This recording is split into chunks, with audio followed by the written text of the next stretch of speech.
Hi everyone, welcome back. कैसे हैं सब?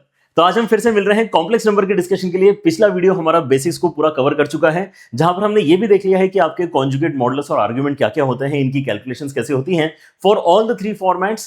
कार्टेशियन फॉर्मेट का भी हमने डिस्कशन कर लिया है, उसके बाद में आपका पोलर फॉर्मेट और यूलर फॉर्मेट का भी डिस्कशन हो चुका है। सो मेक श्योर कि आपने यहाँ पे वो पहला वीडियो अगर नहीं देखा है तो उसको भी जाके देखें, क्योंकि आपका जो बेस आइडिया है कॉम्प्लेक्स नंबर को लेकर वो उसके अंदर हमने बहुत अच्छी तरीके से कंप्लीट किया है।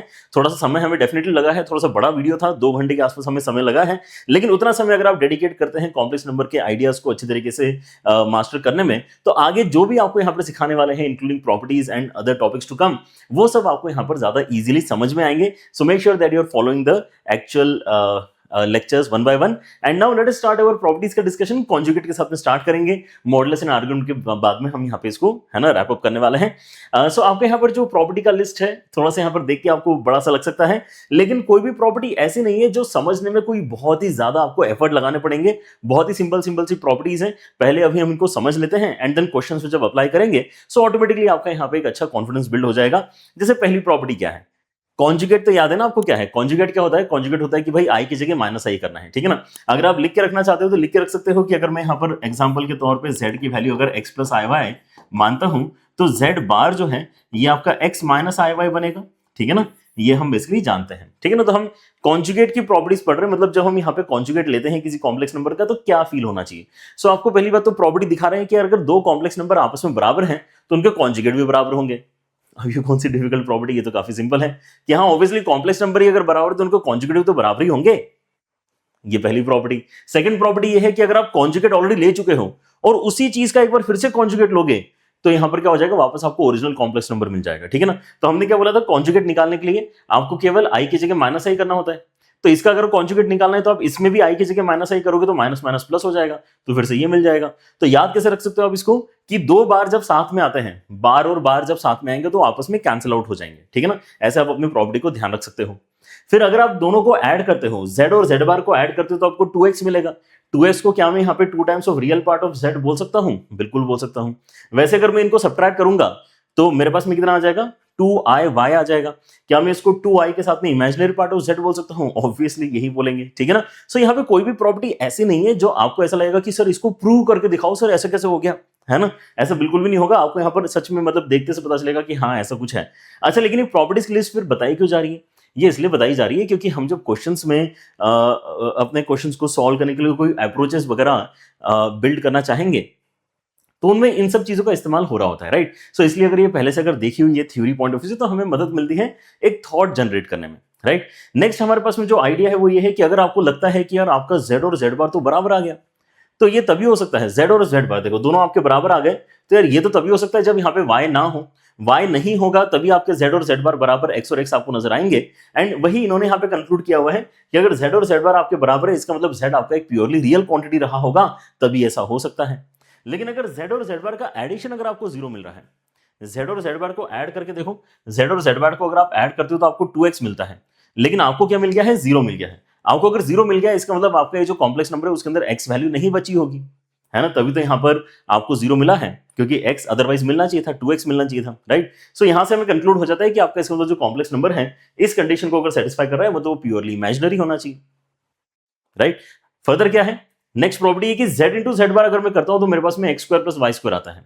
Very nice. X z into z bar अगर आप यहाँ पे करोगे तो आपको क्या मिलेगा, आपको यहाँ पर basically a plus B into A minus B मिलेगा, मतलब इसका स्क्वायर प्लस इसका स्क्वायर, सॉरी इसका स्क्वायर माइनस इसका स्क्वायर, और इसका स्क्वायर माइनस इसका स्क्वायर करेंगे तो आई स्क्वायर की वैल्यू क्या हो जाएगी, -1। सो माइनस माइनस प्लस होगा, तो यहाँ पर अल्टीमेटली आपको क्या मिलेगा, बीच में प्लस का साइन मिलेगा, इसलिए X square plus Y square आएगा, राइट। एंड जो राइट हैंड साइड में लिखी हुई प्रॉपर्टीज ये तो कुछ ज्यादा ही सिंपल है। यहाँ पर आपको बस इतना सा ही ध्यान रखना है कि आपका ये जो कॉन्जुगेट का सिंबल है जो कि बार से हम रिप्रेजेंट करते हैं, ये कहीं पर भी ब्रेक हो जाता है।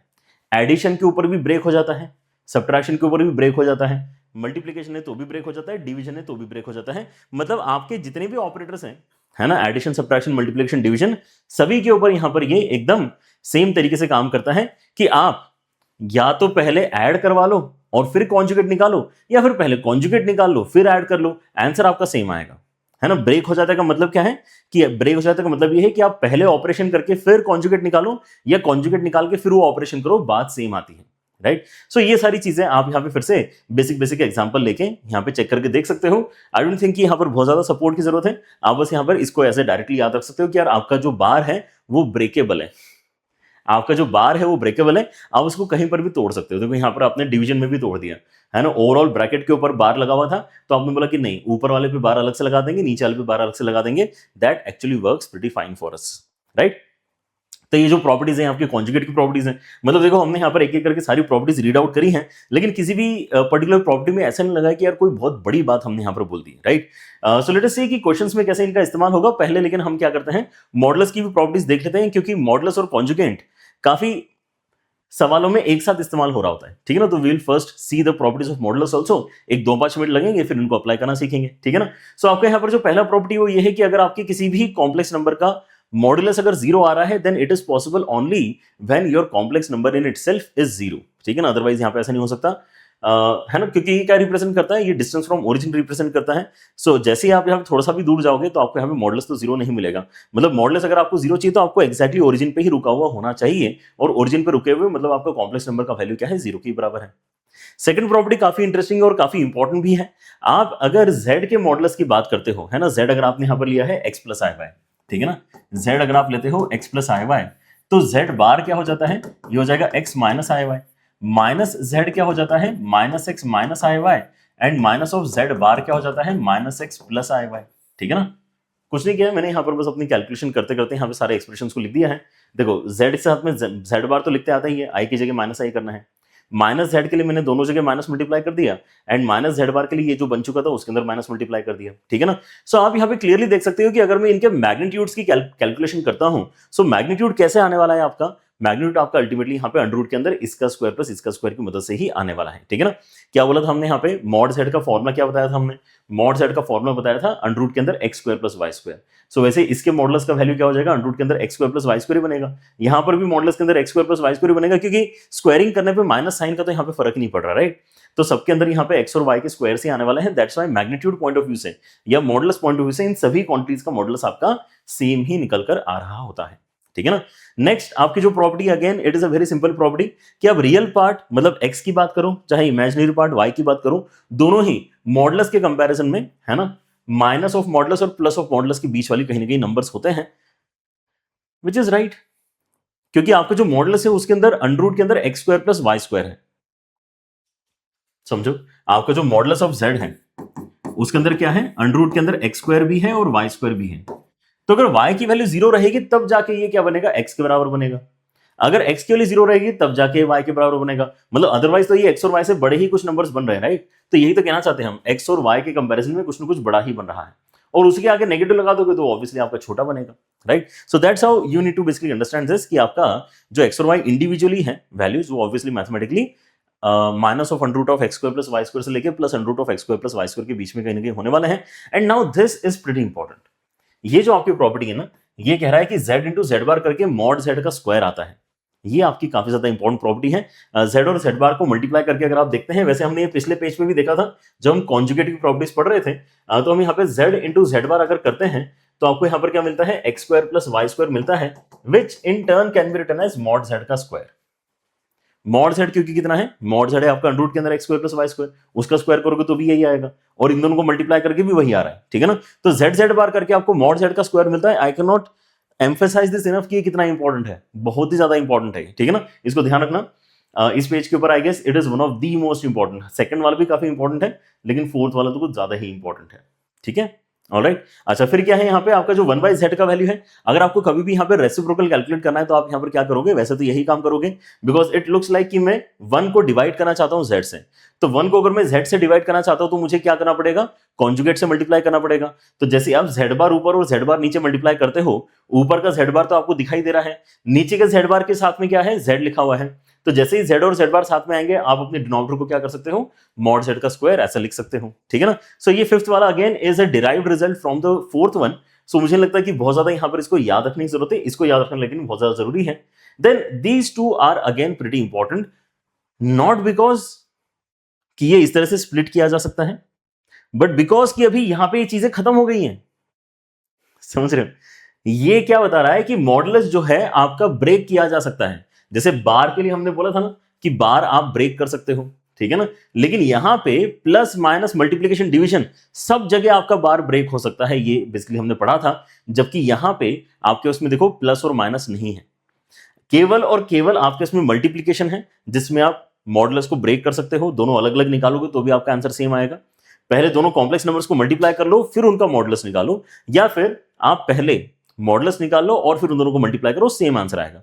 Same thing happens in division also, कि आप Z1 और Z2 को डिवाइड करके एक नया कॉम्प्लेक्स नंबर बना लो, फिर उसका मॉडुलस निकालो, या फिर पहले Z1 और Z2 के मॉडुलस निकाल लो, उन दोनों वैल्यूज को डिवाइड कर दो, सेम आंसर आएगा। कहने का मतलब क्या है कि आप मॉड को स्प्लिट कर सकते हो इन मल्टीप्लीकेशन एंड डिवीजन, लेकिन एडिशन सब्ट्रैक्शन के केस में नहीं कर सकते हैं। एडिशन सब्ट्रैक्शन के केस में नहीं कर सकते हैं। और अगर नहीं कर सकते हैं तो क्या कर सकते हैं, इस चीज का डिस्कशन हम अपने अगले वीडियो में करेंगे, जहां पर हम आपको ट्रायंगल इनइक्वालिटी बताएंगे, है ना। क्या बताएंगे? ट्रायंगल इनइक्वालिटी, कि Z1 प्लस या माइनस Z2 अगर आपके उसमें होता है तो गलती से भी ऐसा मत कर देना, है ना, ऐसा नहीं करना है। ऑलराइट, मतलब यहां पे भी नॉट इक्वल टू लगा दी तो वैसे वो एक्सप्रेशन करेक्ट है, तो यहां पे क्रॉस का साइन नहीं आना चाहिए। तो दिस इज द रीजन कि ये ज्यादा इंपॉर्टेंट ध्यान रखना कि यार केवल ये यहीं पे एप्लीकेबल है ना, ये इसके ऊपर एप्लीकेबल एक्चुअली नहीं है, ठीक है। ऑलराइट, सो ये क्या है ना, इसका बेसिकली वैल्यू फिर किस इंटरवल में आता है, ये सारी बातें हम अगले वीडियो में डिस्कस करेंगे। लेकिन प्रॉपर्टीज के लिए अभी आप यहाँ पे इन दोनों के बारे में है ना जान चुके हैं, कॉन्जुगेट एंड मॉडुलस। क्वेश्चन करेंगे, मजा आएगा आपको यहाँ पे, है ना। क्वेश्चंस में देखो प्रॉपर्टीज कितने बेहतरीन तरीके से लगती है। ऑलराइट, एंड यहाँ पे थोड़ी प्रैक्टिस डेफिनेटली चाहिए होगी आपको। So try to find some questions from your material जहां पर आपको प्रॉपर्टीज के क्वेश्चंस दिए हुए हैं, ठीक है ना। अदरवाइज आप अपने PYQs के ऊपर फोकस कर सकते हैं।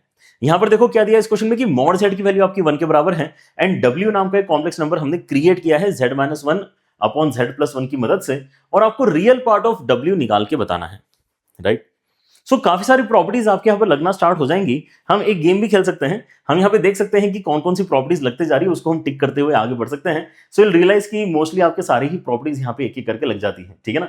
अच्छा, जैसे यहाँ पर क्या बोल रहे हैं, रियल पार्ट ऑफ W निकालना है, ठीक है ना। तो ये आपने कहाँ देखा है, real part of some complex number आपने कहां देखा है, real part of some complex number आपने यहां देखा है, ठीक है ना।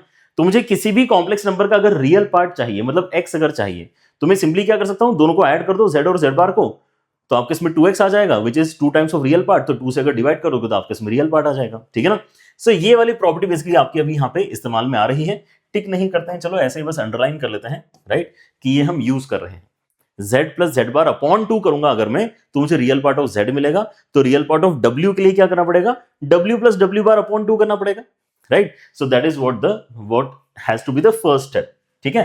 तो चलो फर्स्ट स्टेप यहां पर सॉल्व करते हैं। क्या बोल रहा है, रियल पार्ट ऑफ w निकालो, ठीक है।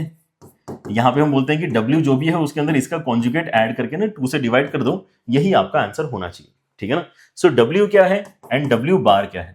W क्या है, W है भाई आपका यहाँ पे Z-1 अपॉन Z+1, ठीक है। अच्छा, अब मुझे W बार करना है। अब W बार अगर मैं यहां पे करूंगा तो मैं क्या जानता हूं कि मैं ऊपर और नीचे जो अपना बार है उसको स्प्लिट कर सकता हूं, और फिर आपको जो Z-1 वाला न्यूमरेटर है उसके अंदर आप Z के ऊपर अलग से बार और 1 के ऊपर भी अलग से बार लगा सकते हो, लेकिन 1 का बार क्या होगा, 1 ही होगा। रियल क्वांटिटी का कॉन्जुगेट क्या होता है, वही सेम चीज हो जाती है, राइट। सो जब आप यहां पे पूरी तरह से इसको स्प्लिट करोगे तो आपके इसमें क्या क्या आ जाएगा, Z-1 अपॉन Z+1, समझेंगे। 1 का कॉन्जुगेट 1 ही होता है, 1 का कॉन्जुगेट 1 ही होता है, ठीक है ना। अच्छा, तो ये वाली चीज जो हम यहां पे अप्लाई कर रहे हैं, इसके अंदर कौन कौन सी प्रॉपर्टी इस्तेमाल हो गई आपकी, है ना। एडिशन में, सब्ट्रैक्शन में, डिवीजन में आपका जो बार है वो स्प्लिट होता है ना। ये वाली सारी प्रॉपर्टीज हम इस्तेमाल कर रहे हैं। And now let us see what can be done, यहां से अब आगे कैसे प्रोसीड कर सकते हैं। And now let us use the most important property जिसको मैंने आपको बताया था, ठीक है ना।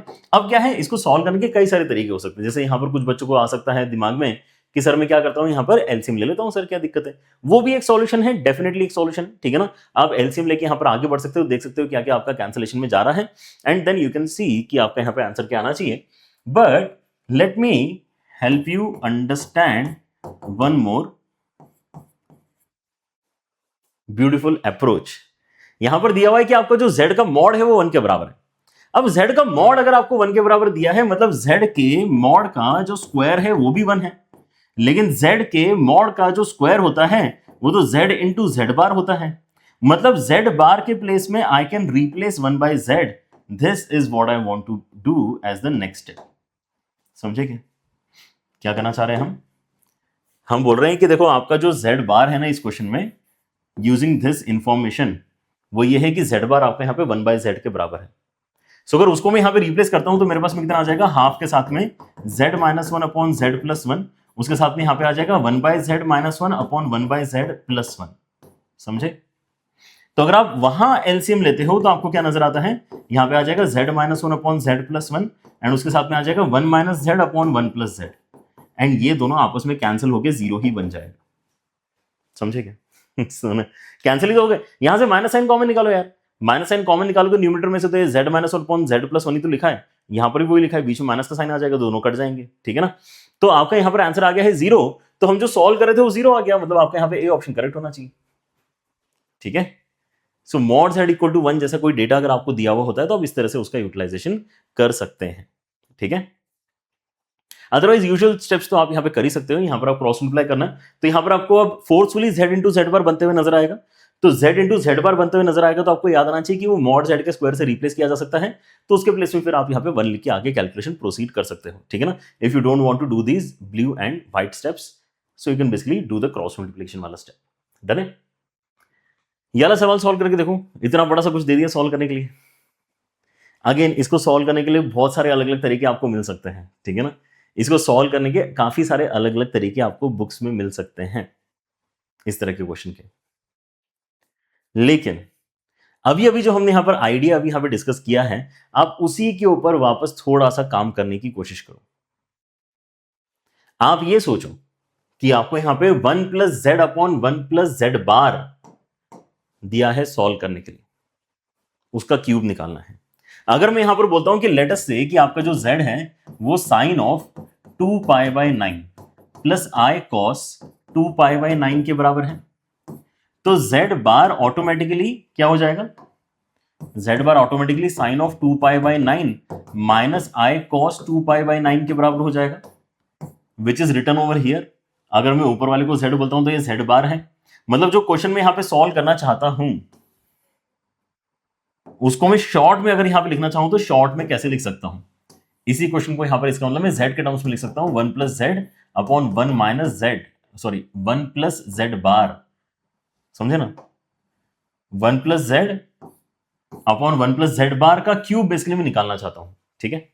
अच्छा, अब फिर से आप यहां पे नोटिस करो कि हमने जिस तरह से यहां पे साइन थीटा कॉस थीटा माना है कॉम्प्लेक्स नंबर z के लिए, तो जब मैं इसका मॉडुलस निकालूंगा तो क्या हो जाएगा, मॉडुलस निकालूंगा तो मेरे पास में यहां पे अंडर रूट के अंदर इसका स्क्वायर प्लस इसका स्क्वायर आएगा, तो sine square theta plus cos square theta तो आपका 1 ही होता है, तो यहां पे कितना आंसर आ जाएगा 1। And again we can do a similar concept का इस्तेमाल कि यार अगर आपका मॉड z का वैल्यू अगर 1 के बराबर है तो मॉड z का स्क्वायर भी 1 के बराबर है, तो z इंटू जेड बार आपका 1 के बराबर है। मतलब इस क्वेश्चन में कहीं पर भी अगर z बार को रिप्लेस करना है तो आप 1 बाय z से रिप्लेस कर सकते हो। दिखने में पिछला वाला सवाल और ये वाला सवाल कितने अलग अलग हैं, लेकिन कॉन्सेप्ट सिमिलर इस्तेमाल हो रहा है। ठीक है? सो आप यहां पर क्या करोगे, ये जो डिनोमिनेटर में दिया गया आपका क्वांटिटी है इसको आप रिप्लेस कर दो 1 बाय जेड की मदद से, एंड अगर आप ऐसा करोगे तो एलसीएम लेके आपको यहां पर कितना मिल जाएगा, 1 plus Z upon Z plus 1 upon Z, Z plus 1 upon Z and then उसका क्यूब, तो ये हो जाएगा आपका कैंसिल। तो Z cube is what we want to calculate, Z का क्यूब कैलकुलेट करना हमारा टास्क बनता है ना? काफी जल्दी यहां पर हमने क्या किया है, इसको एक सिंपल से दिखने वाले क्वेश्चन में चेंज कर लिया है। अच्छा, अब अगर इतना आपको क्लैरिटी आ गया है कि हम क्या करना चाहते हैं, हम z जो लिखा हुआ है उसी का क्यूब निकालना चाहते हैं। ठीक है ना? तो z को क्या मैं लिख सकता हूं ऑयलर फॉर्मेट में? क्या ये पोलर फॉर्मेट में लिखा हुआ है? ध्यान से देखो, नहीं, ये पोलर फॉर्मेट में लिखा हुआ नहीं है। आप अगर ध्यान से देखोगे तो आपका cos theta plus i sine theta होना चाहिए। क्या होना चाहिए? cos theta plus i sine theta. तो आपके इसमें दो तरीके हैं इसको बेसिकली कन्वर्ट करने के। आप यहां पे इसके अंदर पाई बाय 2 माइनस थीटा कर सकते हो ताकि ये cos बन जाए। ठीक है ना? इसको भी पाई बाय 2 माइनस थीटा कर सकते हो ताकि ये साइन बन जाए। ठीक है ना? One idea is that. Otherwise आप यहां पे क्या बोल सकते हो कि अगर मैं ऊपर नीचे माइनस आई से मल्टीप्लाई कर दूं तो भी हमारे यहां पे काम हो जाएगा। Let us adopt that technique. ठीक है ना? तो आपके इसमें यहां पे जो z है उसके लिए मैं क्या कह रहा हूं कि ऐसा करता हूं कि इसके अंदर माइनस आई मल्टीप्लाई करवाता हूं। सो माइनस आई के साथ में sine of 2 pi by 9 and minus I multiply किया है तो यहां पर आपका क्या हो जाएगा, +1 हो जाएगा केवल। माइनस आई से इसलिए मल्टीप्लाई कर रहे हैं क्योंकि अगर आई से मल्टीप्लाई करेंगे तो यहाँ पे आई स्क्वायर बनेगा तो -1 बनेगा, तो यहाँ पे माइनस का साइन आएगा। तो हमने माइनस आई से मल्टीप्लाई करके उस माइनस को भी यहाँ पर प्लस बनवा दिया है। सो यहाँ पर आ गया आपका cos ऑफ 2π/9 और नीचे कितना आ जाएगा आपका -i आ जाएगा। ठीक है, so this is what is our value of z, जिसको अब आप क्या कह सकते हैं, जिसको अब आप यहां पर कह सकते हैं कि it is basically cos of 2π/9 minus i sin 2π/9।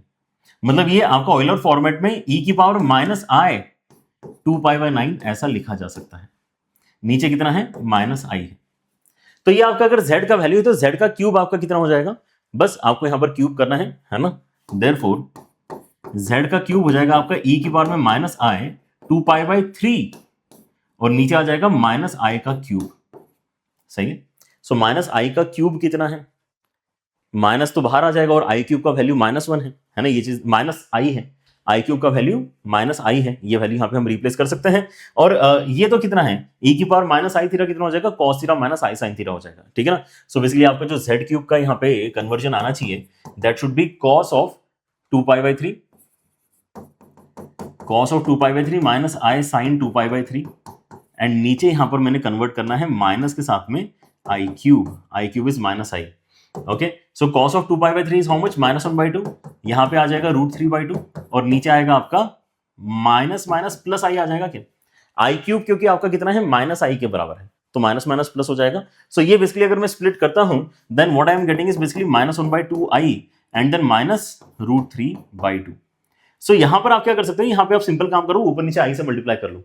ऊपर नीचे अगर आप i से मल्टीप्लाई करोगे तो आपको -i/2i² मिलेगा। i स्क्वायर और माइनस साइन आपस में कैंसिल हो जाएंगे, जल्दी बताओ, i स्क्वायर की वैल्यू क्योंकि -1 के बराबर होती है। सो फाइनल आंसर कितना आ गया आपका, फाइनल आंसर आ गया -√3/2 एंड +i/2। यही आंसर है आपके क्वेश्चन का, -√3/2 +i/2। ठीक है ना, सी आंसर आ रहा है, थर्ड ऑप्शन आ रहा है। क्या कर सकते हो आप इसमें से -1/2 कॉमन निकाल सकते हो तो यहाँ पे √3 - i बचेगा, -1/2 कॉमन निकाल के √3 - i बचेगा, तो आपका थर्ड ऑप्शन इस क्वेश्चन में करेक्ट होना चाहिए। ठीक है ना, काफी बढ़िया तरीका है इस क्वेश्चन को सॉल्व करने का। अदरवाइज यहाँ पर आपको और भी कई सारे टेक्निक्स फील हो सकते हैं कि हेल्प करेंगे, जैसे कि आप इसमें सबसे पहले तो क्या करोगे, सबसे पहले आप यहाँ पे साइन को कॉस में चेंज करोगे, कॉस को साइन में चेंज करोगे, π/2 - थीटा वाला जो आइडिया मैंने आपको बताया था वो। ठीक है ना, फिर आपने ऑलरेडी साइन को कॉस में चेंज कर लिया है तो यहाँ पे 1 + cos थीटा नजर आएगा, तो 1 + cos थीटा को आप क्या करोगे, फिर यहाँ पे 2 cos² θ/2 में कन्वर्ट करोगे। उस तरीके से आगे बढ़ा जा सकता है। ठीक है ना, but it will take longer than what we have done in this present solution. ठीक है ना, क्योंकि स्टार्टिंग में ही आपने यहाँ पर जो है इस बड़े से एक्सप्रेशन को z³ निकालना है, इसमें चेंज कर दिया एंड z आपकी वाली वैल्यू है, right. So that's how this question has become easy for us.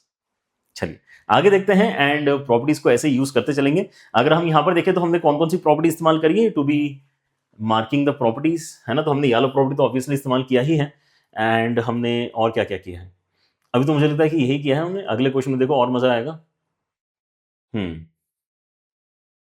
ठीक है, let's come to next question. Next question क्या है हमारा, ये है कि भाई आपका ये जो बड़ा सा मॉडुलस का एक्सप्रेशन है ये 1 के बराबर अगर आता है और Z2 का मॉड अगर आपका 1 नहीं है तो Z1 का मॉड कितना होना चाहिए, ऐसा हमारे यहां पे सवाल है। तो अब देखो आपके लिए जो सबसे बड़ा यहां पर लर्निंग है अभी मेरे ख्याल से वो यही है कि यार ऐसा नहीं होता, आप मॉडुलस को स्प्लिट नहीं कर सकते हैं। एंड अगर आप मॉडुलस को स्प्लिट नहीं कर सकते हैं तो आप क्या करोगे, आपको सोचना पड़ेगा, क्योंकि ये तो उन्होंने ऐसा ही दे दिया है। अगर मैं इसमें स्प्लिट कर भी लूं ऊपर नीचे तो भी यहां पे Z1 - 2 Z2 का मॉड तो ऐसा अटका रह जाएगा, राइट। सो जब भी आप मॉडुलस में फंस रहे हो, सुनो, जब भी आप मॉडुलस में फंसते हो ना इस तरीके से, तो यहां पे स्क्वायरिंग ही आपके रेस्क्यू के लिए आएगा। आप अगर यहां पे मॉडुलस की वैल्यू 1 बता रहे हो मतलब इसका जो स्क्वायर है वो भी आपका 1 होगा।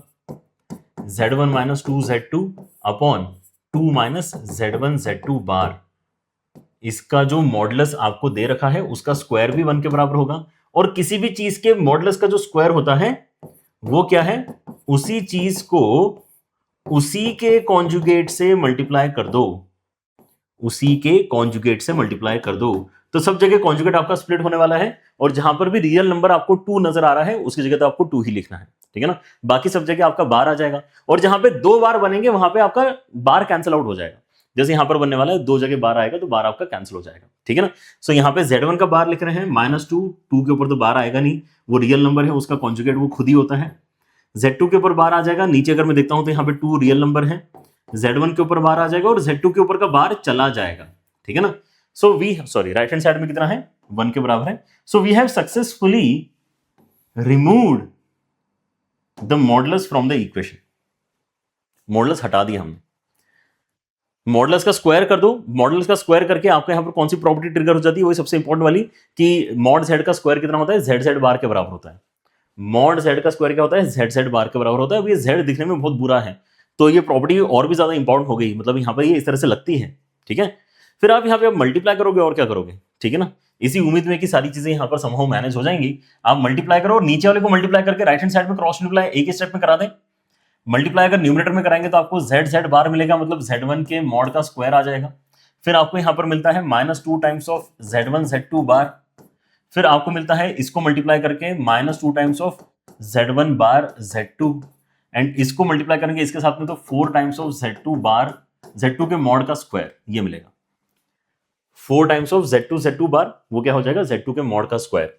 राइट हैंड साइड में आपको क्या मिलने वाला है, जो डिनोमिनेटर में मल्टीप्लिकेशन आ रहा है वो राइट हैंड साइड में पुश होगा अगली स्टेप में, तो वो डायरेक्टली यहां पर लिख देते हैं 4 बनेगा, फिर -2 times of z1 bar z2 बनेगा, है ना, 2 मल्टीप्लाई कर दिया। अब ये सेकंड वाला टर्म मल्टीप्लाई करो, सो -2 टाइम्स ऑफ z1 z2 बार बना, एंड फिर यहाँ पे 4 टाइम्स के साथ, सॉरी यहाँ पर जो 4 नहीं है, यहाँ पर आपके इसमें आ जाएगा z1 के मॉड का स्क्वायर एंड z2 के मॉड का स्क्वायर, कि चारों चीज आ जाएंगे ना, z1 बार भी है, z2 बार भी है, राइट।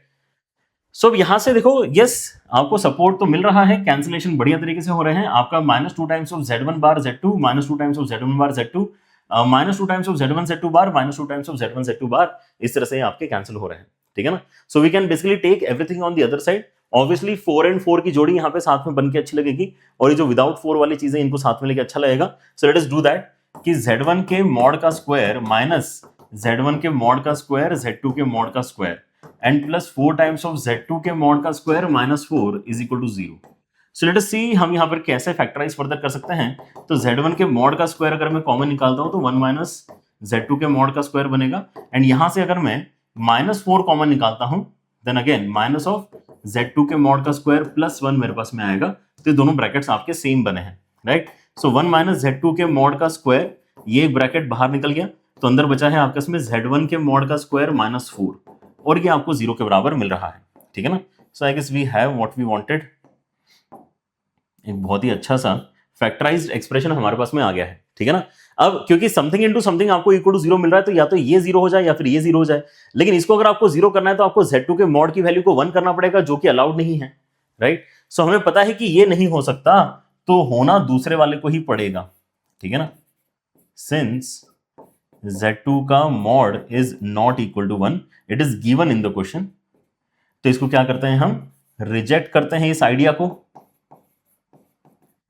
को रिजेक्ट करते हैं और इसकी मदद से आगे बढ़ते हैं, ठीक है ना।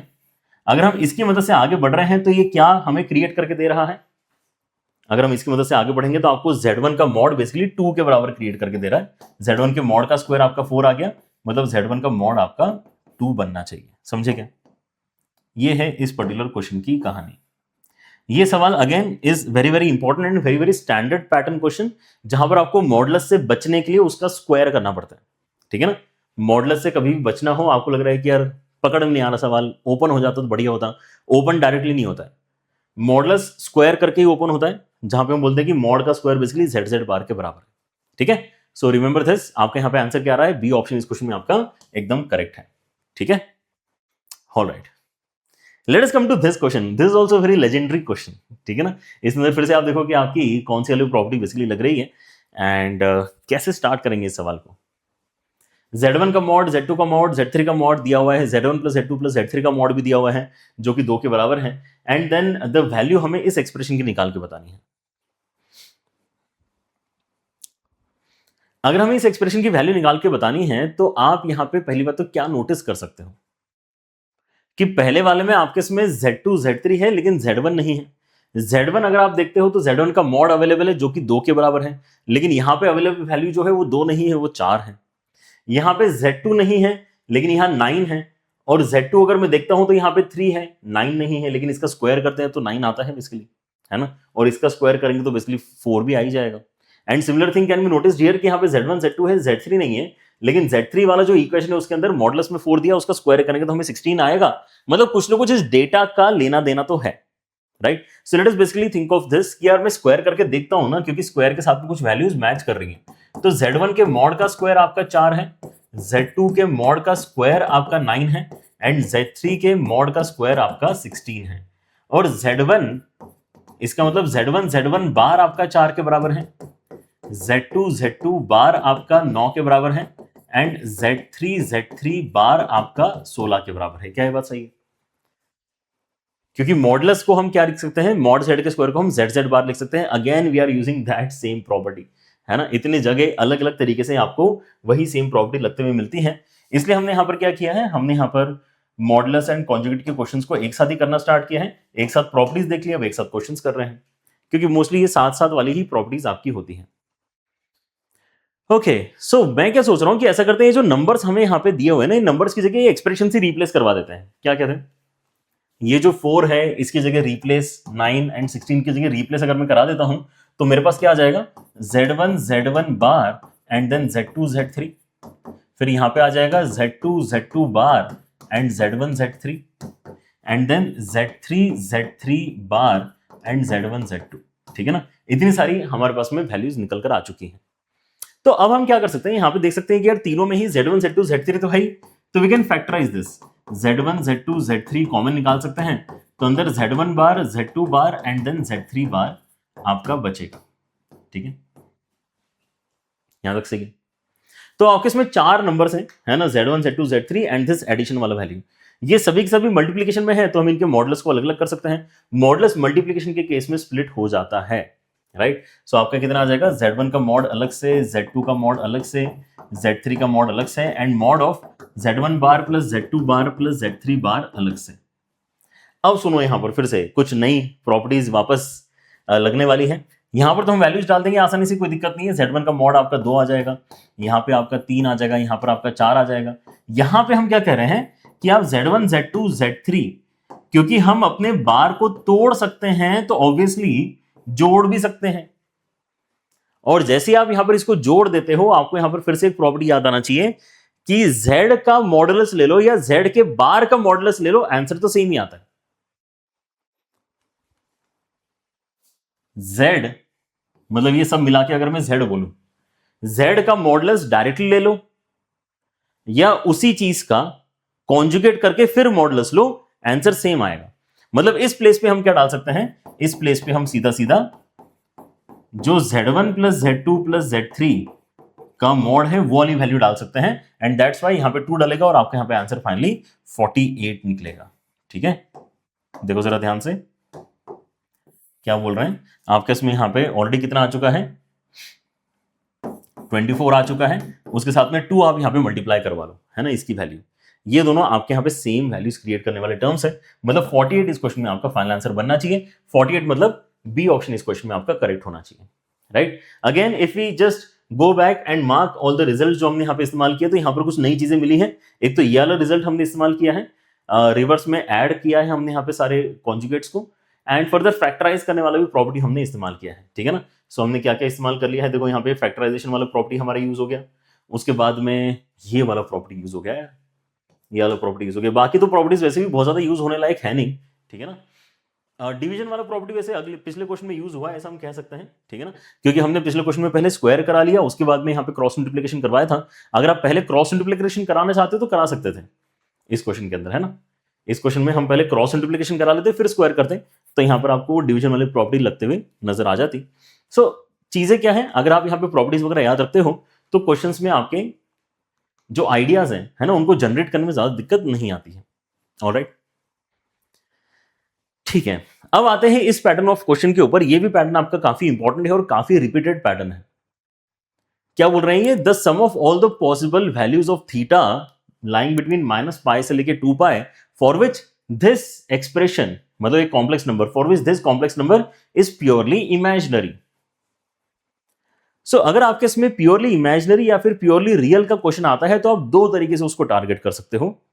या तो ये बोल सकते हो कि मैं इसको थोड़ा सिंप्लीफाई करके इसका जो रियल पार्ट है निकाल ही लेता हूं, और क्योंकि ये बोल रहा है कि प्योरली इमेजिनरी है या होना चाहिए, मतलब रियल पार्ट पक्के से जीरो होना चाहिए।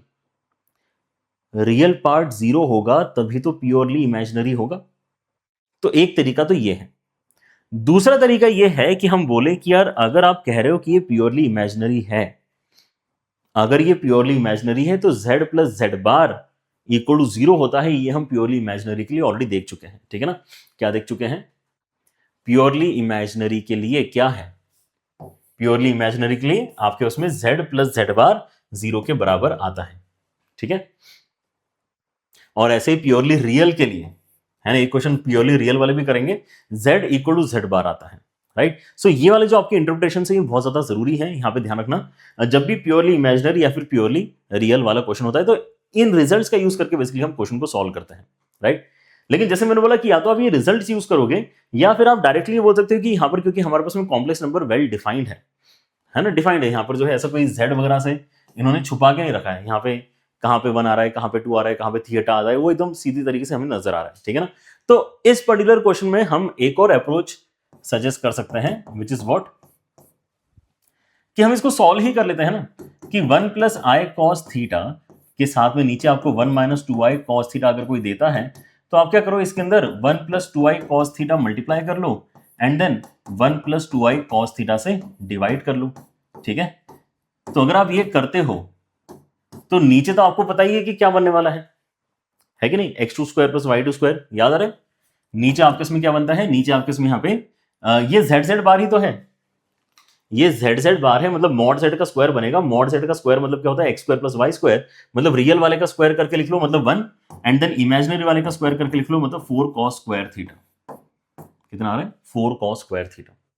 और मैं यहां पर जो रियल कॉम्पोनेंट है उतना भी अगर यहां पे नोटिस कर लूं कितना है, तो मेरा काम वैसे हो जाना चाहिए, समझ रहे हो। इसलिए वाली अप्रोच जो M1 ने आपको बताई जा रही है थोड़ी ज्यादा इजी है इस तरह के क्वेश्चंस में अप्लाई करना, जहां पे मैं रियल कॉम्पोनेंट अगर देखता हूं तो यहां से मुझे 1 मिलता है। रियल कॉम्पोनेंट में फर्दर अगर यहां पे नोटिस करूंगा तो मेरे पास में कितना आ जाएगा, इन दोनों को मल्टीप्लाई करके, इन दोनों को मल्टीप्लाई करके i इंटू आई क्या हो जाएगा, -1, सो यहां पे आ जाएगा -2 cos स्क्वायर थीटा। अब ये जो आया है ये रियल कॉम्पोनेंट है, इसके बाद में i के साथ भी कुछ आने वाला है, लेकिन मैं उसको क्यों देखूं, मैं अपना समय बचा सकता हूं, ठीक है ना। मैं कह सकता हूं कि देखो आपके पास में जो सवाल है वो इस बारे में है कि आपका जो कॉम्प्लेक्स नंबर आपने यहां पर क्रिएट किया है cos थीटा की मदद से वो प्योरली इमेजिनरी है। तो इमेजिनरी में कुछ तो बनेगा ही ना यार, ऐसे मतलब इमेजिनरी अगर है तो कुछ बनेगा, लेकिन वो कितना है ऐसा तो कोई नहीं बोल रहा, वो प्योरली इमेजिनरी है। लेकिन अगर कोई बोल रहा है प्योरली इमेजिनरी है, इसका मतलब वो इस चीज को जीरो डेफिनेटली करवाना चाहता है। रियल कॉम्पोनेंट उसको बिल्कुल नहीं चाहिए, और रियल कॉम्पोनेंट उसको अगर नहीं चाहिए इसका मतलब हम यहां पर इस इक्वेशन को क्रिएट कर सकते हैं कि 1 minus 2 cos square theta is equal to 0, ठीक है, समझ में आया। प्योरली इमेजिनरी का मतलब क्या है, दिस इंप्लाइज कि real part is 0, real part is 0, और रियल पार्ट है कितना, रियल पार्ट हो जाएगा 1 माइनस 2 cos स्क्वायर थीटा, ये आपका 0 के बराबर होना चाहिए। बस यहां से आपको थीटा वाली एक ट्रिग्नोमेट्रिक इक्वेशन मिल गई, उसको सॉल्व कर लो।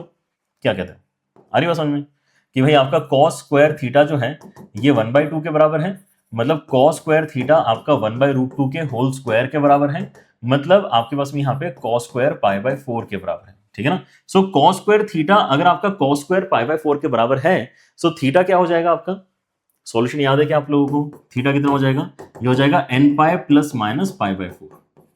And if this is the solution, तो हम यहां पर अभी क्या निकालना चाहेंगे, n डाल के क्या क्या अलग अलग आंसर्स बन रहे हैं वो कैलकुलेट करना चाहेंगे, ठीक है ना।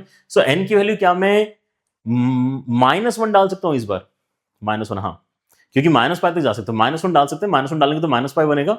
सो -π minus π/4 is not allowed, but -π plus π/4 is allowed, ठीक है ना।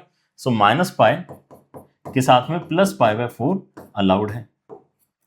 अच्छा, -1 हमने डाल दिया, अब 0 अगर हम डालूंगा तो प्लस π/4 माइनस π/4 दोनों ही इंटरवल में लाई कर रहे हैं, तो π/4 and minus π/4 we are okay with both. अगर मैं 1 डालता हूं इनका वैल्यू, तो pi minus π/4 pi plus π/4 we are okay with that, दोनों के साथ में ओके हैं। सो पाई के साथ में -π/4 एंड पाई के साथ में plus π/4, everything is working pretty fine for अस।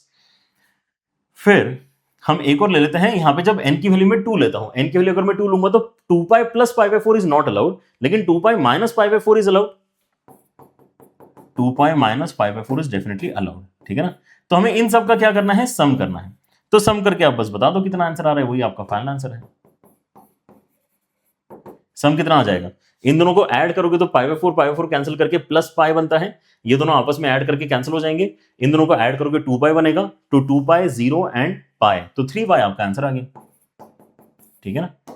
3 पाई आपका सम आ रहा है, मतलब ए ऑप्शन आपका करेक्ट है, ठीक है। ये आपकी मेथड 1 है। मेथड 2 मैं बस यहां पर लिख देता हूं, क्योंकि it is not the approach जो हम यहां पे प्रिफर करेंगे फॉर सच क्वेश्चंस जहां पर हमें अच्छे से सारा कुछ कॉम्प्लेक्स नंबर दिख रहा है, राइट, वहां पे हम प्रिफर करते हैं ये वाली अप्रोच। लेकिन दूसरा जो आइडिया ऑब्वियसली यहां पर इस्तेमाल हो सकता है, इमेजिनरी, प्योरली इमेजिनरी की केस में हम क्या कहते हैं कि आपका z plus Z bar equal to 0 वाला कॉन्सेप्ट भी वर्क करेगा। करके देखना आप इसको, ठीक है ना। I am letting it for you guys to solve, living it for you guys to solve. आप इसको सॉल्व करके देख सकते हो, ठीक है ना। z तो दिया ही हुआ है आपको, इसको आप z नाम दो, ठीक है ना। फिर उसका क्या है, उसका यहाँ पे कॉन्जुगेट भी आप निकालो, ठीक है ना। एंड दोनों को ऐड करके आपकी एक इक्वेशन बनेगी, उसको 0 की इक्वेट करोगे तो आपको फिर से इक्वेशन फाइनली यही मिलेगी ट्रिग्नोमेट्री की, कि 1 - 2 cos square theta is equal to 0, but that might take some additional steps of calculations, ठीक है ना। ऑलराइट, चलिए। लेकिन अब ये जो प्रॉपर्टी एप्लीकेशन वाला थॉट है, ये अब इस क्वेश्चन में आप देखो कि ज्यादा बेहतर तरीके से काम करेगा। यहां पर क्या बोल रहा है, सिमिलर सा सवाल है, इस बार रियल नंबर के ऊपर सवाल है कि ये जो आपका एक्सप्रेशन है ये कैसा है, एक रियल नंबर है। सो कॉन्सेप्चुअली बहुत ज्यादा डिफरेंट नहीं है as compare to the previous question. पिछले क्वेश्चन में इमेजिनरी की बात चल रही थी, इस बार रियल की बात चल रही है, लेकिन इस बार जो आपको एक्सप्रेशन दिया है वो डिफरेंट है। इस बार आपको एक्सप्रेशन में ही क्या है, z दे रखा है। अब z के अंदर भी एक i होता है, z के अंदर भी x प्लस आई वाई की वजह से एक i होता है, ठीक है ना। वहां पे उतनी क्लैरिटी नहीं आती है कि मैं इसके कॉन्जुगेट से मल्टीप्लाई डिवाइड कर रहा हूं तो एक्जैक्टली क्या बनेगा। बेटर इस केस में क्या होगा कि आप यहां पे प्रॉपर्टी का ही इस्तेमाल करें। यहां पे हम प्रॉपर्टी ही आपको सजेस्ट कर रहे हैं कि आपने लगानी चाहिए, ज्यादा अच्छी तरीके से हम यहाँ पे चीजें कंक्लूड कर पाते हैं, ठीक है ना। जब भी कोई मुझे बोलेगा कि यार जो भी दे रखा है ना वो रियल है, अब आप इसको सॉल्व करो z के लिए, तो मैं बोलूंगा कि यार रियल नंबर में तो बहुत ही बढ़िया बात होती है, z और z बार ना बराबर होते हैं, ये हमारी प्रॉपर्टी है। रियल नंबर्स के केस में z और z बार आपके बराबर होते हैं। जैसे मैंने आपको बोला ना कि 2 का बार तो 2 ही होता है ना। तो रियल नंबर के लिए कॉन्जुगेट करके आपको सेम ही आंसर मिल रहा होता है, right.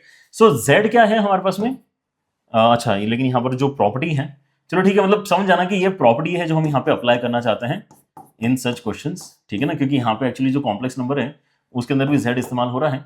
2z - 3i upon 4z plus 2i, ये जो अपने आप में एक z कॉम्प्लेक्स नंबर है, ये इसी के कॉन्जुगेट के बराबर हो जाना चाहिए। तो 2z बार प्लस 3i, और नीचे कितना आ जाएगा 4z बार माइनस 2i। ये बताओ समझ में आया क्या। 2 और 4 पे तो बार लगाने की जरूरत नहीं है, लेकिन z के ऊपर हमने बार लगा दिया है, और i का कॉन्जुगेट माइनस i होता है, राइट। अगेन आप यहां पे सोच सकते हो कि 3 और 2 को तो हमने हाथ में लगाया, लेकिन i और i का कॉन्जुगेट क्योंकि माइनस i होता है, तो यहाँ पे माइनस माइनस प्लस हो गया, और यहाँ पे माइनस साइन आपको दिखाई दे रहा है। ये आपका कॉन्जुगेट कंप्लीट हो गया, राइट। यहाँ पर ऑब्वियसली मल्टीप्लाई कराने के अलावा और कोई बहुत ज्यादा बेटर थॉट तो है नहीं। Let us do cross multiplication and see what happens. Cross multiply अगर आप यहाँ पे करते हो तो 2z इन दोनों में मल्टीप्लाई करो, कितना हो जाएगा 8z z bar, and then उसके साथ में आ जाएगा -4iz। अब -3i दोनों में मल्टीप्लाई करो, -3i मल्टीप्लाई होगा 4 के साथ में, तो आपको -12i z बार मिलेगा, and then minus minus plus 6 बनेगा, लेकिन i स्क्वायर भी बनेगा साथ में, तो ये कितना हो जाएगा -6 के बराबर हो जाएगा। ये लेफ्ट हैंड साइड की कैलकुलेशन बनती है। राइट हैंड साइड में ये उसके साथ मल्टीप्लाई करेंगे तो 4z मल्टीप्लाई करो दोनों के साथ में, तो ये आ जाएगा आपका 8z z बार, फिर यहां पे आ जाएगा 12i z, 2i मल्टीप्लाई करो इसके साथ में तो आपको मिलेगा यहाँ पे 4i z बार, एंड उसके साथ में यहाँ पे मिलेगा आपको -6, right. So let us cancel out the terms जो कैंसिल हो रही है, ठीक है। तो आपका 8z बार कैंसिल हो रहा है, आपका -6 कैंसिल हो रहा है, एंड नाउ व्हाट रिमेन्स।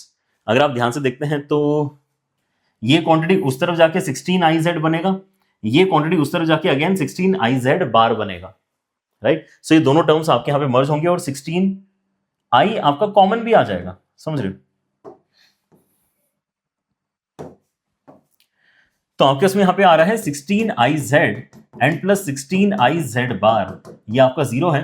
तो 16i अगर मैं कैंसिल करवा देता हूं तो मेरे पास में बचता है z plus Z bar is equal to 0। और z plus Z bar is equal to 0 का मतलब क्या है कि z नाम की जो चीज है वो कैसी है आपकी, प्योरली इमेजिनरी है।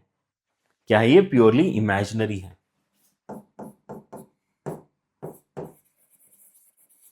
और प्योरली इमेजिनरी अगर आपका z है, इसका मतलब क्या है कि उसके अंदर x का वैल्यू तो 0 ही होना चाहिए, उसके अंदर x का वैल्यू तो 0 ही होना चाहिए, राइट। सो x का वैल्यू अगर आपका 0 होना चाहिए तो यहां तक तो बात आपकी ठीक है। लेकिन अगर x का वैल्यू 0 है तो हम फर्दर क्या कह सकते हैं कि z आपका आई वाई के बराबर है। z अगर आपका आई वाई के बराबर है तो फिर ये जो एक्सप्रेशन दिया हुआ है इसको ऐसा करते हैं कि हम कुछ नाम दे ही देते हैं। जैसे इसके पहले वाले किसी क्वेश्चन में हमने w नाम देखा था। Let us call this expression w, है ना। Let us call this expression w, ताकि यहां पर भी लिखते समय थोड़ा अच्छा लगेगा। वी वांट टू से कि w नाम की जो चीज है that is basically what, equal to its conjugate, है ना। क्योंकि वो w नाम का जो कॉम्प्लेक्स नंबर है वो आपका क्या है, एक रियल क्वांटिटी है, राइट। सो मैं यहां पर क्या चाहता हूं, w एक बार फिर से क्रिएट करके देखना चाहता हूं कि बन क्या रहा है, राइट। सुनना ध्यान से। सो नाउ w नाम का जो क्वांटिटी है उसको मैं इस नजर से देख सकता हूं कि मैंने z के प्लेस में आई वाई ही डाल दिया है। सो कितना आ जाएगा, 2i y माइनस 3i ऊपर, और नीचे आ जाएगा आपका उसमें आई वाई डालने के बाद में कितना हो जाएगा, 4i y, एंड उसके साथ में आ जाएगा आपका प्लस 2i।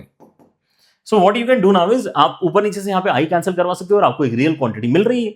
देखो ध्यान से, ये तो हम चाहते थे कि यार हमें रियल क्वांटिटी मिले।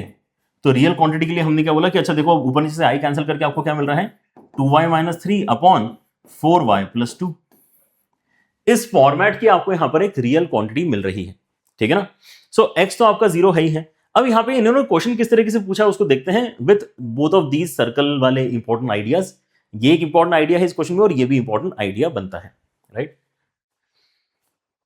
तो ये एकदम देखते से पता चल रहा है कि ये तो सही है, लेकिन जो सही नहीं है उसको सिलेक्ट करना है। Which of the following is not true, तो यार नॉट करेक्ट, तो आपके यहां पर ये तो ट्रू है तो इसको सिलेक्ट नहीं कर सकते हैं। We can not select this option, this is a true option. False option को सिलेक्ट करना है। ये बोल रहा है कि क्या x और y की कॉम्बिनेशन अगर मैं देखूंगा तो 0 के साथ में माइनस हाफ एक अच्छा कॉम्बिनेशन है क्या, तो 0 तो है ही है, देखो 0 तो है ही है, लेकिन y की वैल्यू माइनस हाफ करोगे तो क्या हो जाएगा, डिनोमिनेटर 0 हो जाएगा। तो यही गलत है, y की वैल्यू माइनस हाफ नहीं होनी चाहिए, y की वैल्यू माइनस हाफ नहीं होनी चाहिए थी। इन्होंने इक्वल बोला है तो यही स्टेटमेंट आपका एक्चुअली फॉल्स है, और यही स्टेटमेंट अगर आपका फॉल्स है तो इसी को सिलेक्ट करना पड़ेगा आपको, राइट। फिर यहां देखते हो, अगर आप अगर और भी देखना है तो आप यहां पे देख सकते हो कि यहां पर भी बोल रहे हैं कि y जो है वो कुछ भी हो सकता है, because y is this ratio.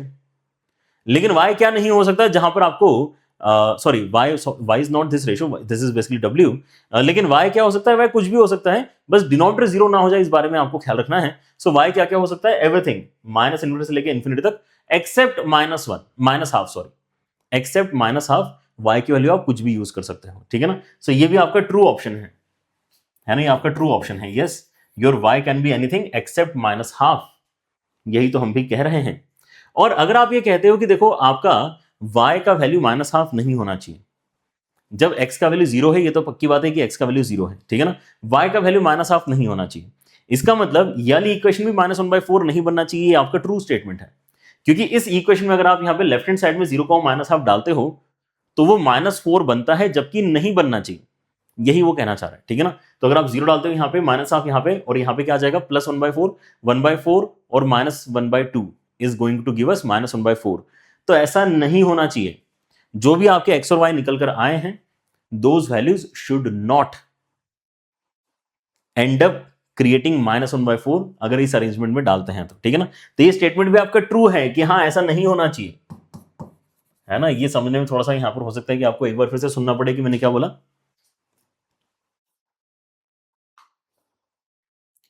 क्योंकि अगर यहां पे इक्वल टू होता, अगर ये इक्वल टू होता तो ये नॉट अलाउड वाले सिनेरियो हो जाता ना, ठीक है ना। 0 माइनस हाफ डालने से LHS आपका एक्चुअली -1/4 बनता है। तो अगर यहां पे अगर इक्वल टू होता तो ये स्टेटमेंट आपका ट्रू हो गया होता, लेकिन ये स्टेटमेंट तो ट्रू नहीं होना चाहिए था ना, क्योंकि 0 माइनस हाफ एक्चुअली अलाउड ही नहीं है, तो उस केस में फॉल्स हो गया होता। लेकिन अभी क्योंकि हमने नॉट इक्वल टू बोला है तो हाँ ये कभी नहीं हो पाएगा। ये नहीं हो पाएगा, है -1/4 के बराबर, समझे? That is how we need to basically conclude कि बी ऑप्शन फिर इस केस में हमारा ट्रू बनना चाहिए। ठीक है, आगे बात समझ में? चलिए, बढ़िया सवाल था। लेकिन अब यहां पर देख सकते हो कि हमारा जो अप्रोच है ना, वो हमने कैसे यहां पर सिलेक्ट किया है। यहां पर भी आप एक बार z + z बार = 0 वाली प्रॉपर्टी से सॉल्व करके देखना, विच is basically counter part of this property. ठीक है ना, रियल नंबर के लिए ये इस्तेमाल करते हैं कि कॉन्जुगेट के बराबर हो जाएगा, इमेजिनरी के लिए इस्तेमाल करके कॉन्जुगेट के साथ में ऐड करके 0 हो जाएगा। ठीक है ना, चलिए। So now let us move on to our second phase of discussion, जहां पे थ्योरी फिर से हम देख सकते हैं फॉर प्रॉपर्टीज ऑफ आर्ग्यूमेंट। फिर आर्ग्यूमेंट के क्वेश्चंस करेंगे। ठीक है, क्वेश्चंस अभी हमने मॉडल्स के और इसके तो काफी सारे कर लिए हैं, तो आई गेस एक अच्छा आइडिया आपको लग गया होगा प्रॉपर्टीज कैसे कैसे इस्तेमाल हो रही हैं। नाउ आर्ग्यूमेंट के बारे में हम क्या क्या यहां पर जो है जानना चाहते हैं क्वेश्चन सॉल्व करने के पहले। Argument of complex number 0 is not defined. Okay, argument क्यों है 0 का नॉट डिफाइंड? क्योंकि आप बेसिकली आर्ग्यूमेंट किस चीज को कहते हो कि आपने कॉम्प्लेक्स प्लेन में कोई एक पॉइंट आइडेंटिफाई किया जो कॉम्प्लेक्स नंबर को रिप्रेजेंट कर रहा है, उसको ओरिजिन से कनेक्ट किया, अब वो जो एक एरो बना है उसका एंगल एक्स एक्सिस के साथ में कितना आ रहा है वो डिफाइन करता है ना यार। अब आपने एरो ही नहीं बनाया, ओरिजिन के लिए तो आप एरो ही नहीं बना पा रहे हो ना, तो एरो ही नहीं बना पा रहे हो तो डायरेक्शन कैसे बताओगे, राइट?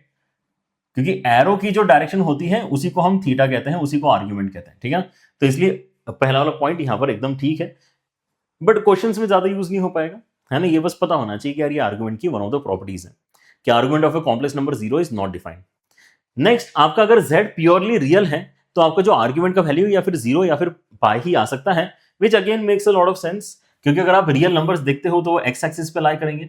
जो आपके पॉजिटिव रियल नंबर हैं वो पॉजिटिव एक्स एक्सिस पे लाई करेंगे, जो आपके नेगेटिव रियल हाँ जो आपके पॉजिटिव रियल नंबर है, सही बोल रहे हैं, वो कहां लाई करेंगे? पॉजिटिव एक्स एक्सिस पे लाई करेंगे। तो पॉजिटिव एक्स एक्सिस के साथ में उनका एंगल कितना हो जाएगा? 0। पॉजिटिव एक्स एक्सिस के साथ में जो एरो है उसका एंगल पॉजिटिव एक्स एक्सिस के साथ में 0 के बराबर बनेगा। लेकिन जो आपके नेगेटिव रियल नंबर्स हैं वो एग्जैक्टली रिवर्स एरो क्रिएट करेंगे। लेट अस यहां पे मैंने बोल दिया -2, सो -2 का जो एरो बन रहा है ओरिजिन से वो यहां जा रहा है। सो पॉजिटिव एक्स एक्सिस के साथ में अगर -2 का एरो एंगल दिखेंगे तो कितना आएगा? पाई के बराबर आएगा। ठीक है ना। सो प्योरली रियल क्वांटिटी के दो आर्ग्यूमेंट्स हो सकते हैं, पॉजिटिव रियल के लिए 0 एंड नेगेटिव रियल के लिए पाई, है ना, इसलिए यहां पर ऐसा बता रहे हैं। फिर if z is purely imaginary number then argument की वैल्यू प्लस या -π/2 आपकी बनती है। ठीक है ना, this again is pretty easy to understand, क्योंकि आप अगर प्योरली रियल की बात करते हैं तो आपका नंबर कहां पर है? प्योरली इमेजिनरी की सॉरी अगर बात करते हैं तो आपका नंबर कहां पर है? y एक्सिस के ऊपर कहीं ना कहीं है। या तो आप यहाँ पे y एक्सिस के ऊपर जाना चाहते हो, y एक्सिस के साथ में यहाँ पे अपवर्ड डायरेक्शन में जाना चाहते हो, या फिर y एक्सिस के साथ में डाउनवर्ड डायरेक्शन में जाना चाहते हो। ठीक है ना, दोनों ही सिनेरियोज में आप देखो कि आपका एंगल या तो +π/2 के बराबर बनेगा या फिर -π/2 के बराबर बनेगा। यही यहां पर ये बताने की कोशिश है। ठीक है ना, कि अगर मेरे पास में प्योरली इमेजिनरी नंबर होते हैं तो या तो ऊपर वाले y एक्सिस पे होंगे या फिर नीचे वाले y एक्सिस पे होंगे, तो एंगल अगर देखोगे तो +π/2 या फिर -π/2 आपका बनता है। Again something which we should just know, क्योंकि हो सकता है कि इससे क्या है हमें क्वेश्चन के सॉल्यूशन में कुछ चीजें जल्दी दिख जाए। अगर कोई बोलता है कि argument of some complex number is coming out to be equal to π/2, तो हमें दिख जाना चाहिए कि अच्छा ये प्योरली इमेजिनरी नंबर की बात कर रहा है, right? That way these kind of properties are important. ठीक है ना, कोई बोलता है आर्ग्यूमेंट 0 आ रहा है यार, ये जो कॉम्प्लेक्स नंबर है इसका आर्ग्यूमेंट 0 आ रहा है, ओ तो हम समझ जाएंगे कि यार इसका मतलब ये एक रियल क्वांटिटी है, राइट? चलिए, और इंपॉर्टेंट प्रॉपर्टीज इसके बाद में जो आती है जिसको हम क्वेश्चन में ज्यादा करके इस्तेमाल करते हैं, ये सारी की सारी प्रॉपर्टीज आपको याद दिलाएंगे लॉग फंक्शन की, है ना। लॉग फंक्शन में जिस तरीके से आपके यहाँ पे ऑपरेशन होता है, यहां पर भी वैसा ही ऑपरेशन बेसिकली आर्गुमेंट के लिए आप देख सकते हो। क्या है यहाँ पे argument of z1 into z2, argument of z1 into z2 कैसा होगा? Argument of z1 plus argument of z2 के बराबर होगा। और साथ में ये 2m पाई की भी चर्चा करेंगे, लेकिन पहले थोड़ा सा यहाँ पर आपको सपोर्ट दे देते हैं इस मेन इक्वेशन को समझने में, कि z1 को अगर आप यहाँ पे लेते हो r1 e की power i theta 1 and z2 को अगर आप लेते हो r2 e की पावर i थीटा 2, सो दोनों को मल्टीप्लाई करके आप देख सकते हो z1 z2 कितना आ जाएगा? ये आ जाएगा r1 r2 जो मैग्नीट्यूड है, e की पावर में i आ जाएगा थीटा 1 प्लस थीटा 2 जो आपका आर्ग्यूमेंट है ना, ये मॉडुलस है वो आर्ग्यूमेंट है। सो प्रोडक्ट के केस में आपका जो आर्ग्यूमेंट है वो बन जाता है z1 plus z2 sorry theta 1 plus theta 2 के ही बराबर। प्रोडक्ट करने पे आपका आर्ग्यूमेंट ऐड हो जाता है। प्रोडक्ट करते हो तो जो कॉम्प्लेक्स नंबर क्रिएट हुआ है उसके आर्ग्यूमेंट की वैल्यू कैसे आती है, इंडिविजुअल आर्ग्यूमेंट्स के सम के बराबर ही आती है, राइट।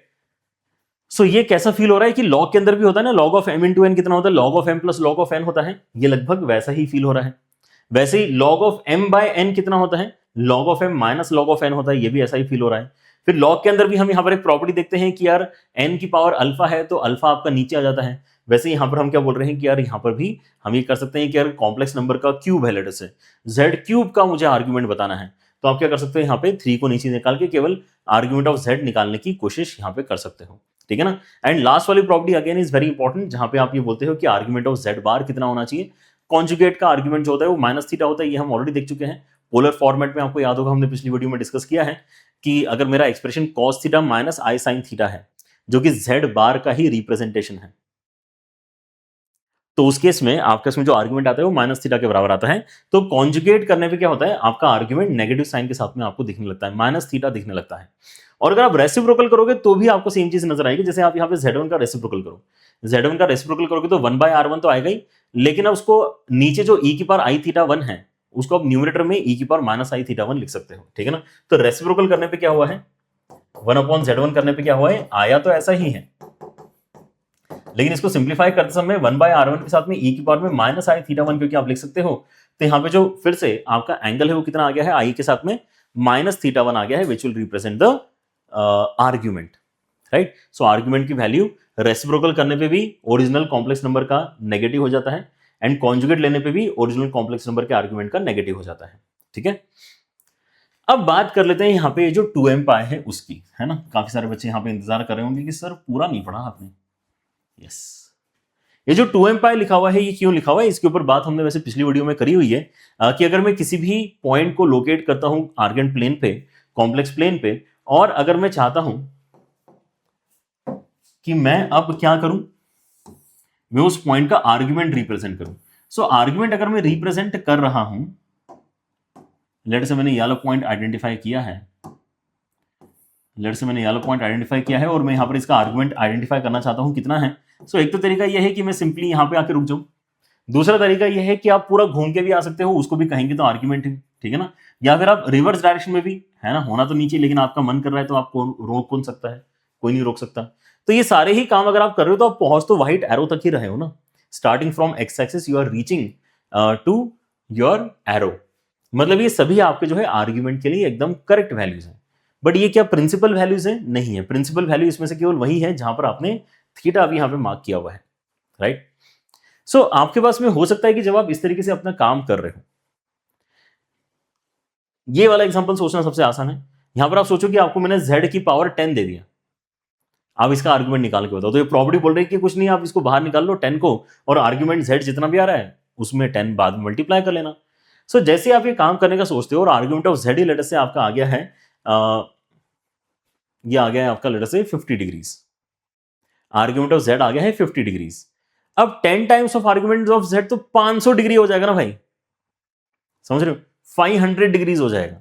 अब 500 तो ऑब्वियसली हमारे यहाँ पे -80 से लेकर 180 का जो हमने डिग्रीज में रेंज यहाँ पे डिसाइड किया हुआ है, -π से लेकर π, उस रेंज को क्रॉस कर गया है।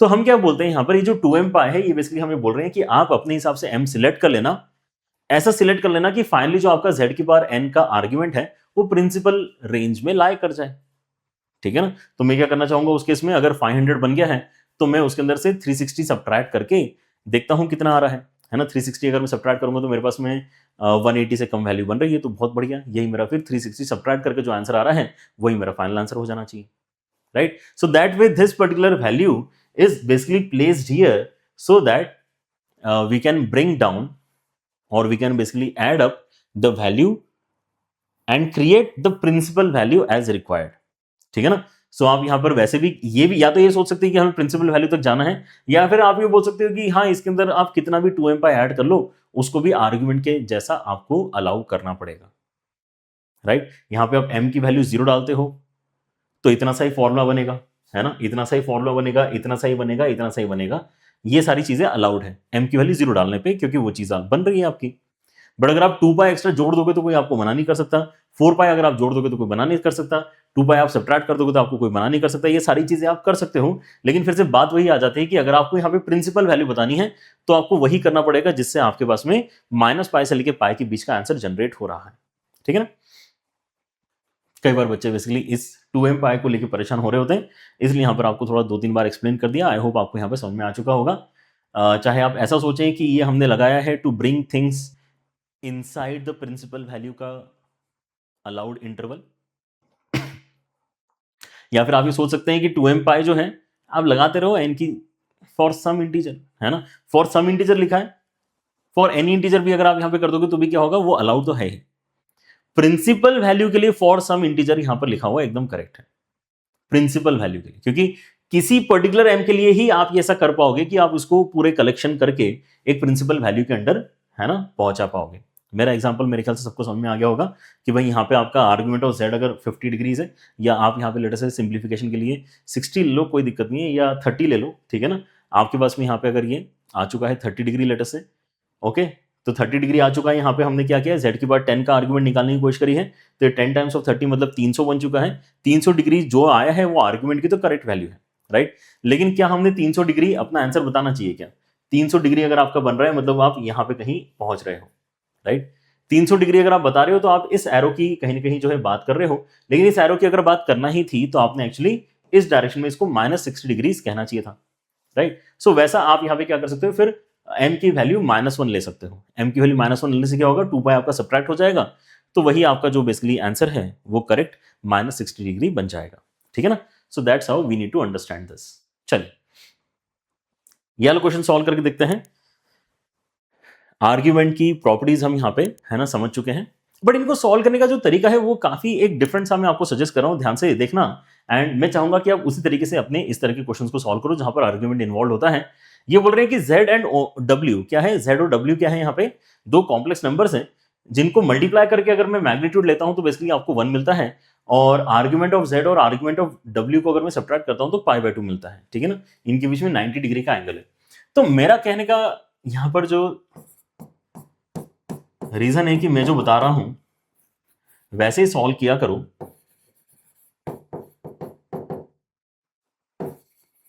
क्योंकि ये देखने में बड़ा आसान सा लगता है।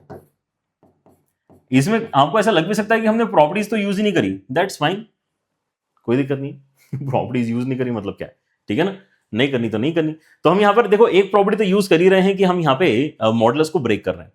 z का मॉडुलस एंड देन w का मॉडुलस आपके यहाँ पे 1 के बराबर है ना, मल्टीप्लाई करने पे।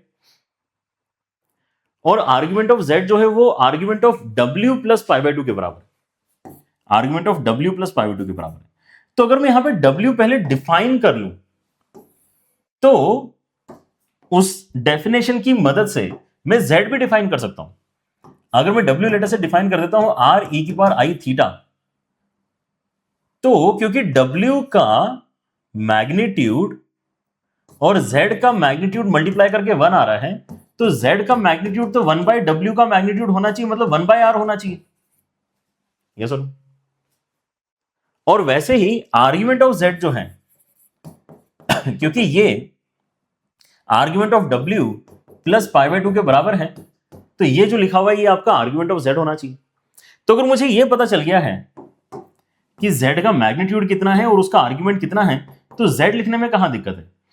पहले आता है आर्ग्यूमेंट, सॉरी पहले आता है मॉड्यूलस, उसके साथ में आता है e⁻i argument, modulus of that complex number into e⁻i times of argument of that complex number. ऐसे तो हम यहां पर बेसिकली कॉम्प्लेक्स नंबर डिफाइन करते हैं। सो पहले हमने क्या किया, पहले हमने यहां पे ओमेगा को या सॉरी w को जब डिफाइन किया तो कंडीशंस जो हमें क्वेश्चन में दी गई थी उसकी मदद से हमने अब z को भी डिफाइन कर लिया है।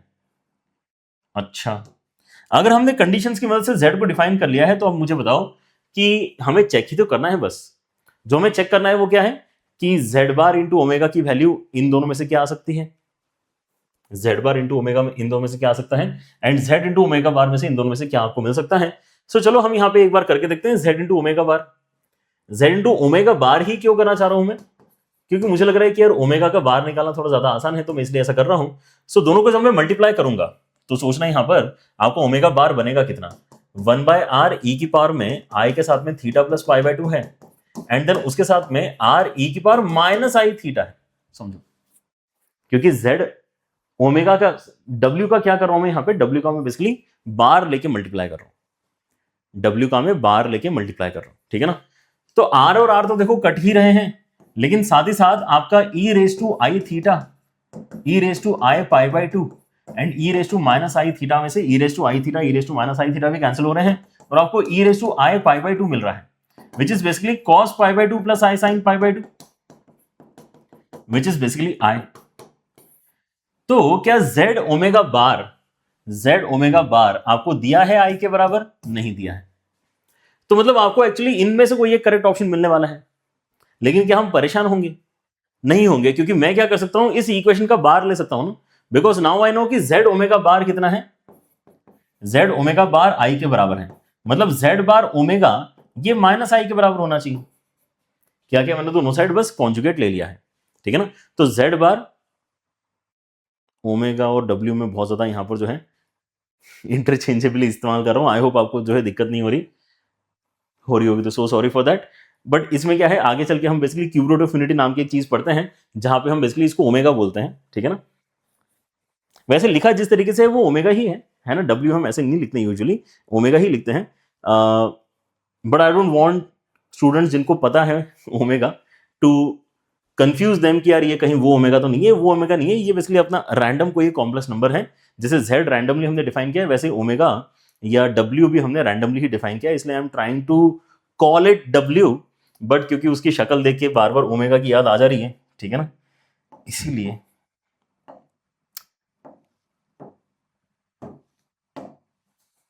इसलिए ओमेगा भी यहां पर बीच में मैं इसको बोल दे रहा हूं, ठीक है ना।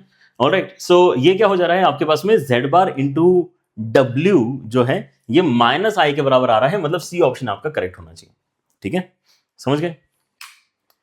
ऑलराइट, चलिए, सो तरीका क्या है कि किसी एक कॉम्प्लेक्स नंबर को मान लो, और किसी एक कॉम्प्लेक्स नंबर को मानने के लिए भी आप यहां पर देखो मैंने क्या प्रिफर किया है, मैंने यहां पर बेसिकली ऑयलर फॉर्मेट प्रिफर किया है। एक बार मैंने ऑयलर फॉर्मेट में किसी कॉम्प्लेक्स नंबर को मान लिया, तो जो भी कंडीशंस दी गई हैं उनको फॉलो करते हुए दूसरा कॉम्प्लेक्स नंबर कैसा लिखा जाएगा वो चीज नोटिस कर लो। और दोनों अगर डिफाइन हो ही गए हैं तो उन्होंने जो भी ऑपरेशन करने के लिए बोला है वो ऑपरेशन करके देखो कि क्या कौन सा वाला ऑप्शन आपका ट्रू निकल कर आ रहा है, ठीक है ना। ये करना काफी इजी पड़ता है। एक बार और हम इसी चीज को अप्लाई करके देखते हैं इन दिस पर्टिकुलर क्वेश्चन, ठीक है ना। Z1 Z2 आपको दिए हैं नॉन जीरो कॉम्प्लेक्स नंबर से, such that Z1 upon Z2 का जो मॉड है वो 2 के बराबर है। मतलब क्या मैं ऐसा कह सकता हूं कि ब्रेक करके Z1 का मॉड अपॉन Z2 का जो मॉड है वो आपका 2 के बराबर है, मतलब Z1 का जो मॉड होगा उसको मैं 2 टाइम्स ऑफ Z2 का मॉड ऐसा बोल सकता हूं। ऑलराइट, वेरी सिमिलर कंडीशन जो हमारे पास पिछले क्वेश्चन में आई थी वैसे कुछ यहां पर भी बन रही है। ओके, नेक्स्ट आर्ग्यूमेंट के लिए हम यहां पर क्या कर सकते हैं, आर्ग्यूमेंट के लिए हम यहां पर अपना जो प्रॉपर्टी आर्ग्यूमेंट का वो इस्तेमाल करेंगे इसको ब्रेक करने के लिए। सो यहां पे आ जाएगा argument of Z1 plus argument of Z2, ये आ जाएगा आपका 3 पाई बाय 2 के बराबर, राइट। मतलब मैं अगर आर्ग्यूमेंट ऑफ Z1 निकालना चाहता हूं तो उसको मैं 3 पाई by 2 minus argument of Z2 ऐसा बोल सकता हूं, ठीक है ना। So now what I have done is मैंने यहां पे Z1 को ऐसा फील करवाया है कि वो Z2 पे डिपेंडेंट है, कि Z2 अगर मुझे पता है कि मॉडुलस कितना है तो उसका डबल करके मेरे को Z1 का मॉडुलस भी पता है। अगर मुझे Z2 का आर्ग्यूमेंट पता है तो ये कैलकुलेशन करके मुझे Z1 का आर्ग्यूमेंट भी पता चल जाएगा, ठीक है। सो ऐसा हम फील करवा रहे हैं कि यार मेन यहां पर हीरो कौन है, मेन हीरो हमारा Z2 है। तो पहले हम Z2 को लेट कर लेते हैं। Z2 क्या हो जाएगा आपका, लेटर से R e की पावर I थीटा हो गया। तो Z1 लिखने के लिए पहले तो मॉडुलस की खोज में हम निकलेंगे, तो Z2 का मॉडुलस क्योंकि R है तो ये 2R हो जाएगा Z1 का मॉडुलस। E की पावर I के साथ में आर्ग्यूमेंट कितना हो जाएगा, Z1 का जो आर्ग्यूमेंट है मतलब यहां पे जो आने वाला आपका एंगल होना चाहिए वो 3 पाई बाय 2 माइनस थीटा होना चाहिए, तो उसको यहां पे डाल देते हैं, राइट। बहुत ही बढ़िया। तो हम यहां पर क्या हुआ, Z2 की मदद से Z1 भी काफी आसानी से यहां पे लिखते आ गया है, जैसे कि हमने पिछले क्वेश्चन में भी किया था। अब इन्होंने क्या बोला है, इन्होंने बोला कि रेशियो निकाल के बताओ Z1 बार अपॉन Z2, ठीक है ना। Z1 बार अपॉन Z2 का वैल्यू कितना है निकाल के बताओ। तो Z1 बार करने के लिए क्या करना पड़ेगा, यहाँ पे माइनस साइन लगा ले, ठीक है ना। सो कितना आ जाएगा आपका यहाँ पे 2r एंड देन e की पावर में minus i 3π/2 minus theta and then division में कितना आ जाएगा, डिवीजन में आ जाएगा आपका r e की power i theta, right. So r और r तो देखो कैंसिल होंगे ही, 2 के साथ में e की पावर में माइनस आई 3π/2 है, फिर e की पावर में प्लस आई थीटा हो जाएगा, माइनस आई मल्टीप्लाई करेंगे अंदर, सो प्लस आई थीटा हो जाएगा एंड नीचे भी आपके इसमें e की पावर आई थीटा है, तो ये दोनों आपके कैंसिल हो जाएंगे, राइट। सो बस यही आपका आंसर 2 टाइम्स ऑफ e की पावर माइनस आई 3π/2। सो ये बनेगा कितना, cos of 3π/2 minus i sine 3π/2, ठीक है ना। सो ये हो जाएगा आपका 0 3π/2 पे, साइन 3π/2 हो जाएगा आपका -1 के बराबर, सो माइनस माइनस प्लस होके हो जाएगा प्लस आई, तो ओवरऑल आंसर आ जाएगा 2i।